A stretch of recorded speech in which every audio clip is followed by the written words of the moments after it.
المدثر۔ شروع اللہ کے نام سے جو بڑا مہربان نہایت رحم والا ہے۔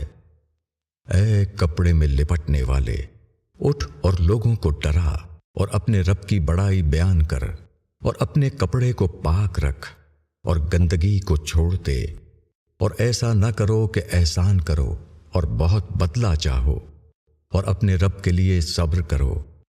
پھر جب سور پھونکا جائے گا تو وہ بڑا سخت دن ہوگا، منکروں پر آسان نہ ہوگا۔ چھوڑ دو مجھ کو اور اس شخص کو جس کو میں نے پیدا کیا اکیلا، اور اس کو بہت سا مال دیا اور پاس رہنے والے بیٹے اور سب طرح کا سامان اس کے لیے مہیا کر دیا۔ پھر وہ طمع رکھتا ہے کہ میں اس کو اور زیادہ دوں۔ ہرگز نہیں، وہ ہماری آیتوں کا مخالف ہے۔ ان قریب میں اس کو ایک سخت چڑھائی چڑھاؤں گا۔ اس نے سوچا اور بات بنائی، پس وہ ہلاک ہوا۔ اس نے کیسی بات بنائی، پھر وہ ہلاک ہو۔ اس نے کیسی بات بنائی، پھر اس نے دیکھا، پھر اس نے تیور چڑھائے اور منہ بنایا، پھر پیٹھ پھیری اور تکبر کیا، پھر بولا یہ تو محض ایک جادو ہے جو پہلے سے چلا آ رہا ہے، یہ تو بس آدمی کا کلام ہے۔ میں اس کو عنقریب دوزخ میں داخل کروں گا، اور تم کیا جانو کہ کیا ہے دوزخ؟ نہ باقی رہنے دے گی اور نہ چھوڑے گی، کھال جھلس دینے والی۔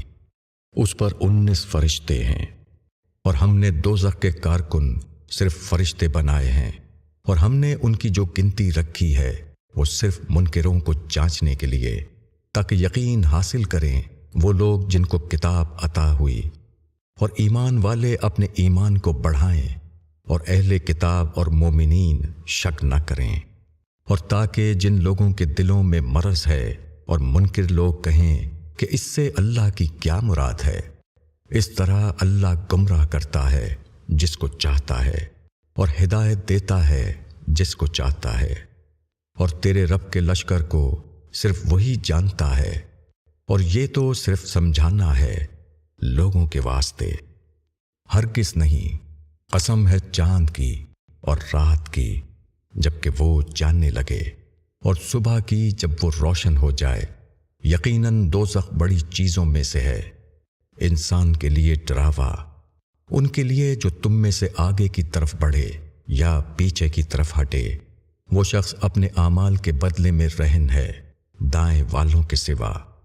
وہ باغوں میں ہوں گے، پوچھتے ہوں گے مجرموں سے تم کو کیا چیز دوزخ میں لے گئی؟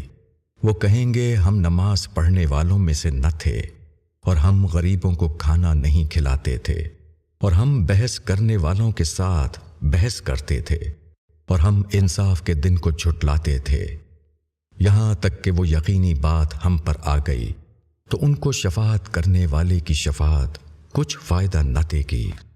پھر ان کو کیا ہو گیا ہے کہ وہ نصیحت سے روح گردانی کرتے ہیں، گویا کہ وہ وحشی گدھے ہیں جو شیر سے بھاگے جا رہے ہیں، بلکہ ان میں سے ہر شخص یہ چاہتا ہے کہ اس کو کھلے ہوئے نوشتے دیے جائیں۔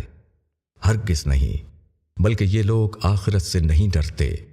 ہرگز نہیں، یہ تو ایک نصیحت ہے، بس جس کا جی چاہے اس سے نصیحت حاصل کرے، اور وہ اس سے نصیحت حاصل نہیں کریں گے مگر یہ کہ اللہ چاہے۔